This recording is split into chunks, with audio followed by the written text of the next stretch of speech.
бул Демонско. Сәлем достарым, менің атым Бейсенғазы Іңкәр.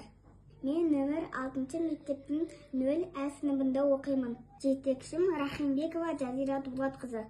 Мен бүгін судың тығыздығын тексеретін боламын. Бізге керек заттар 3 стақан су және де 3 жұмыртқа тоз. Бірінші стақан бос тұрады. Екінші стаканға 3 қасық тұз саламыз.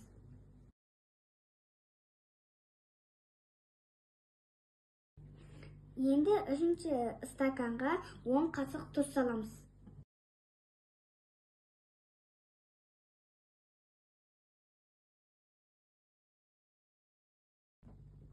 Енді стакандарға жұмыртқа саламыз.